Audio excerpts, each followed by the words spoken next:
कार्यकारिणी के सभी सदस्यगण, मंचासीन सभी नेतागण और पूरे देश भर से यहाँ पर आए कांग्रेस के पदाधिकारी और नेतागण। साथियों, आज का जो कार्यक्रम है ये कांग्रेस पार्टी की ऐतिहासिक जिम्मेदारी को निभाने के लिए यहाँ पर बुलाया गया है।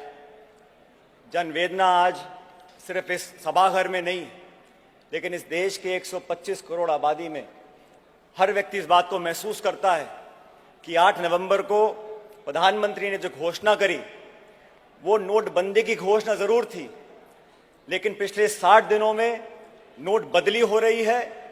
हाहाकार मचा है ग्रामीण क्षेत्र में, शहरी क्षेत्र में, दिहाड़ी करने वाले को, खेत मजदूर करने वाले को, जो दिन भर मेहनत करके अपने बच्चों का पेट पालता है, उस पर आज क्या गुजर रही है, उसकी वेदना को समझने के लिए, प्रकट करने के लिए आज कांग्रेस पार्टी यहां पर एकत्रित हुई है।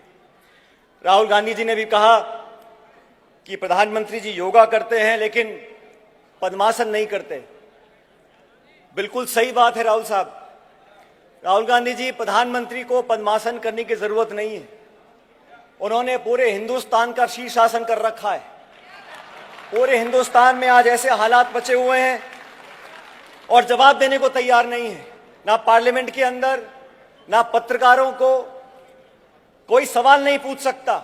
फेडरल स्ट्रक्चर की बात करने वाले प्रधानमंत्री ये बताने को चूकते हैं कि कितने मुख्यमंत्रियों से बात करी आपने नोटबंदी करने से पहले, आरबीआई को आदेशित किया और देश में एक आर्थिक आतंक आपने पैदा कर दिया। साथियों, इस देश में भाजपा के नेता बोलते हैं कि हम भारतीय संस्कृति का संरक्षण करने वाली पार्टी हैं, हम देश के इतिहास को, देश के धर्म को जानते समझते हैं। मैं पूछना चाहता हूं भाजपा के नेताओं से, प्रधानमंत्री जी से, कि आपने जब नोटबंदी लागू करी, देश को कैशलेस करने का जब आपने फरमान जारी किया, आपको पता है कि इस देश में घर कैसे चलते हैं, गृहिणी अपना गुजारा कैसे करती हैं।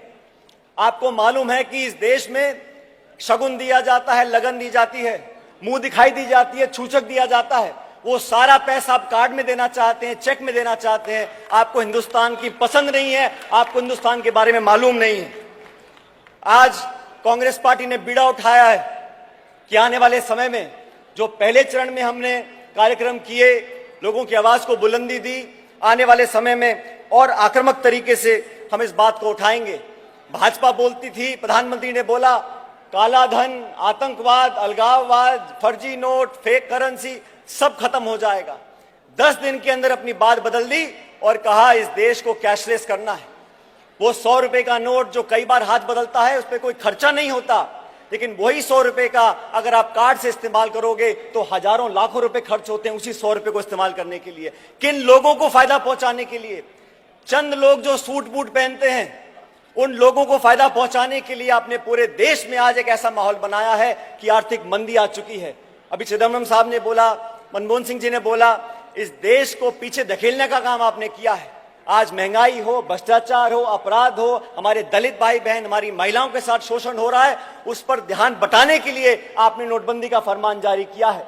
लेकिन कांग्रेस पार्टी इस देश की आवाज बनकर सड़कों पर उतरेगी और हम सब मिलकर संघर्ष करेंगे और भाजपा को मजबूर करेंगे, जैसे राहुल गांधी जी ने मजबूर किया था। जमीन अधिग्रहण जब लेकर आए थे, 8 बार अध्यादेश लेकर आए पार्लियामेंट में।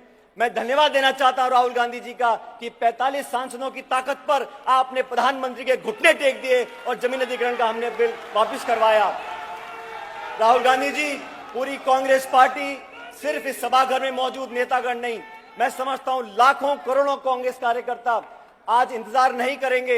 आप एक बार आदेश कर दीजिए, पूरे देश में जाकर हम लोग हाहाकार मचाएंगे और बीजेपी की नींद उठाकर छोड़ेंगे। हम ये साबित कर छोड़ेंगे कि मोदी जी की तानाशाही नहीं चलेगी। ये देश संस्थानों का देश है, ये इंस्टीट्यूशंस का देश है। जैसा आपने कहा कि हमने 60-70 सालों में पाल पोस कर इन इंस्टीट्यूशंस को पैदा किया, बड़ा किया, उनका संरक्षण किया, और मोदी साहब ने पिछले 2.5 साल में सब कुछ ध्वस्त कर दिया है। लेकिन इस देश को बचाने के लिए, इन चुनौतियों का सामना करने के लिए कांग्रेस पार्टी आपके नेतृत्व में संघर्ष करने के लिए तैयार है। पारदर्शिता की बात करते हैं, अभी कहा कि भाजपा के खातों का विवरण देंगे। आप अगर भाजपा के खातों का विवरण देंगे तो वहां पर मत रुकिएगा। आप बताइए कि आरएसएस की फंडिंग कौन करता है, वीएचपी की फंडिंग कौन करता है, बजरंग दल की फंडिंग कौन करता है, उसका पैसा कहां कहां से आता है। आप बड़ी बड़ी सभाएं करते हैं, लाखों करोड़ों खर्च होते हैं, उसका आप कोई हिसाब देने वाले नहीं है। देश के लिए कानून कुछ और, भाजपा के नेताओं के लिए कानून कुछ और। हर एक प्रदेश में भाजपा नेताओं पर गंभीर आरोप लगे हैं, लेकिन देश की तमाम एजेंसियों को कांग्रेस नेताओं के ऊपर छोड़ रखा है। लेकिन कांग्रेस के कार्यकर्ता डरने वाले नहीं है। हम लोगों का 130 साल पुराना इतिहास है दोस्तों, हमको मिलकर संघर्ष करना है। आज देश को जरूरत है, आवाम को जरूरत है। राहुल गांधी जी के नेतृत्व में पूरी कांग्रेस पार्टी एकजुट होकर सब लोग सब वर्ग के समय हम संघर्ष करेंगे। और मैं अंत में इतना कहना चाहता हूं कि इस देश को नोटबंदी के जाल में फंसाकर आप अपनी जिम्मेदारी से बचना चाहते हैं। आज देश के प्रधानमंत्री को चाहिए, व्यक्ति किसी पार्टी किसी दल का हो, अगर देश को तोड़ने की बात करता है तो आपको कठोर कदम उठाने चाहिए। मैं पूछना चाहता हूं भाजपा के नेतृत्व से, मोदी साहब से, कि आपने क्या कदम उठाया साक्षी महाराज के खिलाफ, योगी आदित्यनाथ के खिलाफ। ये लोग जो देश और समाज को तोड़ने की बात करते हैं, इनको आप मुंह बंद कर मौन स्वीकृति देते हैं और आप विकास की बात करते हैं, स्किल इंडिया की बात करते हैं, डेवलपमेंट की बात करते हैं। अब देश समझ चुका है, आप लोगों को और प्रभावित नहीं कर सकते। आज के अधिवेशन के बाद मैं समझता हूं नई ऊर्जा और ताकत से कांग्रेस के तमाम नेता और कार्यकर्ता सड़कों पर उतरेंगे और इस नोटबंदी के खिलाफ देश में जो आवाज उठानी है उसको राहुल गांधी के जो आज खुलासा होगा हमारे आने वाले कार्यक्रम का, उसको पूरा करने का काम करेंगे। मैं धन्यवाद देना चाहता हूं आपका कि मुझे आपने बोलने का मौका दिया। जय हिंद।